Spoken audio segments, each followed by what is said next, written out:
여기서 우리는 476년에 서로마 제국이 멸망했는데요. 로마 제국의 멸망 원인이 무엇인지를 잠시 살펴볼 필요성이 있습니다. 초유의 대강국이었던 로마 제국의 멸망에는 많은 이유들이 제기가 되었습니다. 저는 무엇보다도 로마 멸망의 원인을 한 4가지로 압축해서 정리를 해 보았습니다. 첫 번째로는 로마인들의 방탕한 생활입니다. 이것은 그리스 역사가 플리비우스가 제시했고요. 몽테스큐에가 받아들인 그러한 주장입니다. 과도한 부의 유입이 로마인을 타락시켰고 전쟁 후에 찾아온 유례없는 평화의 기간이 로마 제국을 해이하게 만들었다는 거죠. 사람들은 검소와 절제, 성실한 생활에서 점점 이탈해 나갔습니다. 호화와 사치 등 방탕한 생활로 인해서 외세의 침입에 대해서 적절히 대응하지 못했고요. 국가를 위해 싸울 군인을 모으는데 실패했던 거죠. 나라를 위해 싸우고자 하는 의식이 방탕한 삶으로 인해서 퇴색하게 된 것입니다. 두 번째 원인은 생산 담당 계층 부재와 기술 혁신 부재를 들 수 있습니다. 정복 전쟁은 인력 공급의 통로였죠. 로마는 많은 전쟁을 통해서 많은 인력을 유입했습니다. 그러나 오랜 기간 평화가 정착이 되자 생산을 담당했던 노예가 더 이상 유입되지 않았던 거죠. 로마는 빼앗은 땅을 속주로 삼았을 뿐만 아니라 그 볼모를 로마의 노예로 사용해 왔습니다. 로마의 경제는 전쟁으로 인한 인력 공급 때문에 어쩌면 가능했었던 것이죠. 그러나 노예의 공급원인 공세적 전쟁이 없자 노예의 수가 급격히 줄어들었습니다. 더불어서 생산 계층이 사라졌고요. 경제 질서에 불균형이 초래되게 된 거죠. 셋째는 황제의 순조로운 승계에 대한 제도적 장치 부재를 들 수가 있습니다. 황제 사후에 그 자리의 승계에 대한 효율적이고 합리적인 정치적 제도가 필요했죠. 그러나 로마는 공화정과 제정이라는 두 가지 형태 사이에서 원로원과 황제는 권력을 놓치지 않기 위해서 오랜 싸움을 지속해 왔습니다. 따라서 군인들의 쿠데타는 자주 일어날 수밖에 없었고요. 자리에 연연하는 이러한 정치는 제국의 약화를 가져왔던 것이죠. 네 번째로는 로마인들의 군복무 기피증을 들 수 있습니다. 전통적으로 로마는 정복전쟁을 통해서 제국을 확대했고요. 속주로부터 막대한 조공과 인력을 제공받고 지탱해 왔었습니다. 아프리카 지역은 로마의 식량 창고와도 같았죠. 식민지에서 수시로 일어나는 로마에 대한 적대 행위와 반란에 대응키에 많은 군인들이 필요했습니다. 또한 3세기 이후 이 민족들은 지속적으로 로마를 괴롭혔어요. 군인들은 복무에 대한 보상으로 토지를 받았지만 평화로운 시간이 흐르면서 군복무 기피증이 생기게 된 거죠. 그들은 로마에서 편하게 살고자 했습니다. 국가의 방비는 모두 용병에게 맡기게 되었죠. 이들 용병은 거의 모두가 다 로마인이 아닌 게르만으로 구성이 되었습니다. 로마를 점령한 게르만족들은 모두가 다 기독교인이 됩니다. 당시 야만족들의 나라는 기반이 매우 약했습니다. 때문에 그들이 계속 존재하려면 기독교를 수용해야만 했지요. 그래서 게르만족들은 지도자들이 정책상 전환을 해서 나머지 백성도 그 뒤를 잇게 하는 소위 위로부터 아래로의 평화로운 개종이 이루어지게 됩니다. 게르만족 기독교의 효시는 바로 불필라라고 하는 그런 인물입니다. 그의 인생은 특별하죠. 그의 할아버지는 전쟁포로였습니다. 고트족에 의해서 노예로 카파도키아로 끌려갔죠. 그렇지만 그의 할아버지는 그리스도인이었어요. 그의 딸이 고트족과 결혼했고 적어도 그녀 자신만은 여전히 그리스도인이었다라고 하는 것이 불필라가 어려서 세례를 받았기 때문입니다. 불필라는 성경을 모국어로 번역해서 남기고요. 히라버의 알파벳을 이용해서 고딕 문자를 발명을 했습니다. 게르만 선교 초기에 활동했던 선교사들 가운데 가장 유명한 세 사람은 어거스틴과 일리브로드 그리고 보니파티우스입니다. 본래 이교도였었던 앵글족 섹슨족의 선교는 두 방향에서 시작이 되었죠.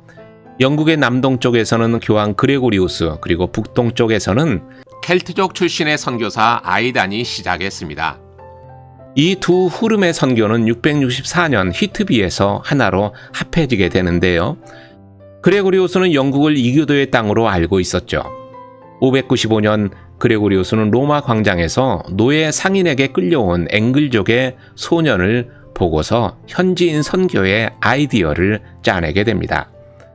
그는 이 소년들을 데려와서 수도원에서 하나님께 서약을 시켰고요. 이들을 훈련해서 영국의 선교사로 다시 파송할 계획을 세우게 되죠. 그 가운데 한 사람, 영국에 도착한 사람이 바로 성 어거스틴이기도 합니다. 물론 이 어거스틴은 히포에서 출생했었던 354년 출생해서 430년에 죽은 성 어거스틴과는 또 다른 동명이인입니다. 프랑크와 경계를 이루고 있던 독일의 선교는 이것을 찾아온 영국 출신의 선교사들에 의해서 이루어지게 됩니다. 일프리드는 영국 요크의 주교였습니다. 주교구 분할에 항의하고자 로마를 가던 중 배가 난파되어 네덜란드 혹은 프리슬란트에 상륙하게 되죠. 그는 이곳에서 겨울을 보내며 주민들에게 복음을 전해 많은 야만족의 우두머리와 그 부족들에게 세례를 주었습니다. 라인강 하류의 선교는 로스움브리안 수도사였는데요. 일리브로드의 공입니다. 그는 어린 시절 아버지와 형제들에 의해서 교회에 맡겨져 그곳에서 수도사가 되었죠. 순례와 학문을 좋아했고요. 20살 때에 아일랜드의 수도사들을 방문하기도 했습니다. 33살 때는 11명의 동료 수도사들과 함께 이교도들에게 복음을 전하기 위해서 우트레히트 항구 근처에 도착을 했죠. 프랑크의 공작이었던 페핀이 그를 맞이해서 자기 영토의 북부 국경 지방에서 사역할 것도 허락해 주었습니다. 교황도 페핀도 그의 편이 되어줘서 선교 활동은 매우 활발했고 적극적으로 해나갔던 거죠. 교황은 그를 대주교로 임명했습니다. 그는 교회와 수도원들을 건축하고 사역했지만 물론 큰 성공은 거두지 못했습니다. 페핀의 도움으로 706년에는 수도원을 건축했고요. 714년 페핀이 죽기 전에 슈테른 지역에도 역시 수도원을 세웠습니다. 페핀이 죽자 교회는 어려움에 직면했죠. 라드보드가 반란을 일으켜 쾰른 근처의 전투에서 칼 마르테를 패배시킨 후에 프랑켄족의 프리슬랜드 전체를 차지했기 때문입니다. 교회는 불에 타고 신부들은 쫓겨났어요. 일리브로드에게는 최대의 이기의 해였습니다. 그러나 719년에 라드보드가 죽고 새로이 칼 마르텔이 등장하면서 상황은 호전되었죠. 일리브로드는 우트레히트 교구를 다시 회복하는데 전력을 기울였습니다. 독일 선교의 아버지는 보니파티우스라고 일컬어지는 인물입니다. 독일의 사도라고도 호칭되어지는데요. 다른 선교사들보다 훨씬 많이 더 알려져 있습니다. 이것은 그의 추종자였었던 일리발드 장로가 이 보니파티우스의 전기와 또 그의 서신들을 집필했기 때문에 그렇죠. 보니파티우스는 영국의 워섹스에서 태어났습니다. 원명은 빈프리트이죠. 4살 되던 때에 수도원에 가고 싶어 했어요. 직접적인 동기는 그가 살던 동네를 방문해서 자신의 집에 머물면서 복음을 전해준 성직자들의 모습에 감동을 받았기 때문이죠. 하지만 아버지는 그가 수도원 생활을 하는 것을 반대했고요.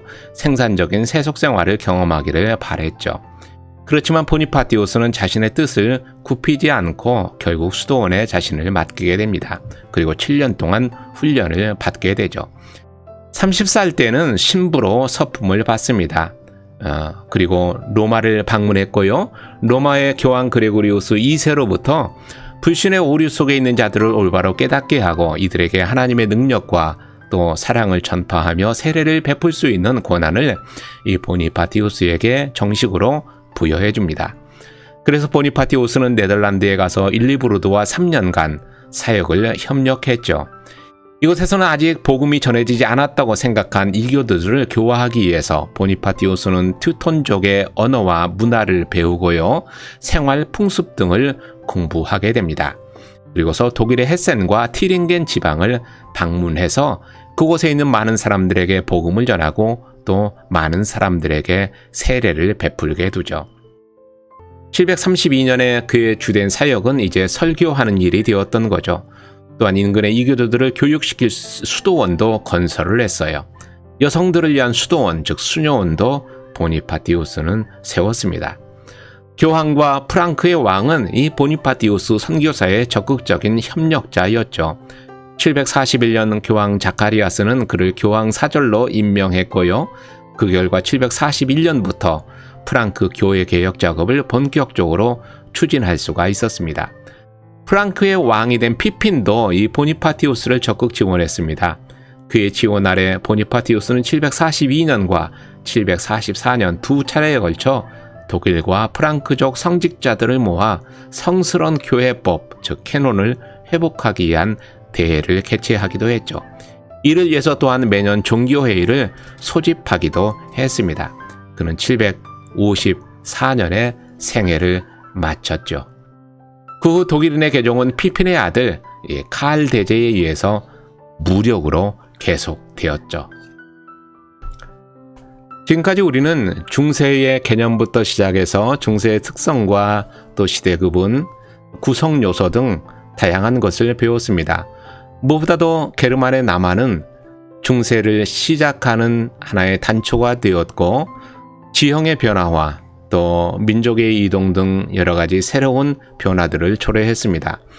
게르만의 남아가 남긴 것은 무엇일까요? 많은 것들이 있겠지만 저는 세 가지로 정리를 해보았습니다. 첫 번째로는 기독교의 승리입니다. 이제 유럽은 새로운 종족과 나라들을 통해서 새로운 질서를 세워나갔습니다. 모든 것이 바뀌었죠. 힘에 의해서 강한 자가 약한 자를 도태시켰습니다.